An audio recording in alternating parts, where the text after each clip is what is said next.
Hello, আসসালামু আলাইকুম guys. Dhallywood queen Chitralekha অবিশ্বাস নতুন গাড়ি কিনেছেন।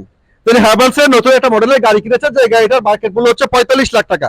অবিশ্বাস কিছু করলেই সেটাকে মিডিয়ার কিছু লোকজন বা শবনম বুবলি, মিসেস নোয়াখালী কিছু লোকজন দেখানোর চেষ্টা করে সাকিব দিয়েছে। এটা সাকিব করেছে, অবিশ্বাসী আর্ন করেন না। অবিশ্বাসের ব্যবসা প্রতিষ্ঠান রয়েছে, অবিশ্বাসের পার্লার রয়েছে, অবিশ্বাস বিভিন্ন রকম পচা পচনা কাজ করছেন, অবিশ্বাস টিভি শো করছেন, অবিশ্বাসকে আর্ন করছেন না। অবিশ্বাস গাড়ি কিনেছে, নতুন গাড়ি কিনেছেন, এটা কি সাকিব খান উপর দিয়েছে? মানে অবিশ্বাস যা করে সব সাকিবই দেয়। অবিশ্বাস কি সাকিব খানের দয়া বেঁচে আছে? ডালিউড কুইনের কি নিজস্ব কোনো আইডেন্টিটি নাই? তিনি কি নিজে বেকার? তিনি কি সাকিবের উপরে খেয়ে পড়ে বেঁচে আছেন এরকম বিষয়? সাকিব খান অবিশ্বাসের 7 বছর কোনো খবর রাখেনি। অবিশ্বাস কিন্তু একাই তার বাচ্চার জন্য লড়াই করে গেছেন, তার বাচ্চাকে তিনি লালন পালন করেছেন। তিনি কোথাও যে কিন্তু ধর্ণা দেননি যে সাকিব আমাকে বরণ পোষণ দেয় না, সাকিব আবরাম খান জয়ের এটা দেয় না, সেটা দেয় না, সাকিব রাইপার দেয় না, দুধের টিপা দেয় না।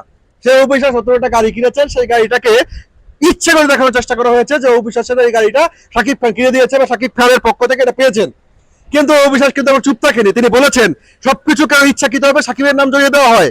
আমার যে আগে অডি গাড়িটা ছিল সেই গাড়িটা সেল করে আমি এই নতুন গাড়িটা নিয়েছি এবং আমার আরো কিছু টাকা সেভ হয়েছে। অডি গাড়ির কিন্তু বাংলাদেশে অনেক বেশি আপনারা জানেন প্রাইস মূল্য। অপবিশ্বাস তার অডিটা সেল করে নতুন যে হ্যাভেলসের এই গাড়িটা তিনি নিয়েছেন।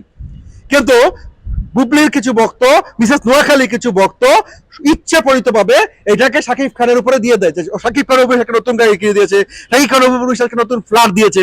অর্থাৎ বুবলি যেটা নিবে সেটা বুবলি আর্ন করেছে, বুবলির টাকাই করেছে। কিন্তু অপবিশ্বাস যখন কিছু করবে বা অবিশ্বাস যখন কিছু কিনবে সেটা সাকিব খান দিয়েছে। মানে সাকিব খানের দয়া ছাড়া অবিশ্বাসের কোনো ভ্যালু নাই, এটা বোঝানোর চেষ্টা করে। এই সমস্ত হিংসুটে কালপিটদের অবিশ্বাসের সাফল্য দেখে, অবিশ্বাসের অর্জনগুলো দেখে তাদের ভিতরে জ্বলে। তাদের জ্বলবে, তাতেই আমাদের চলবে।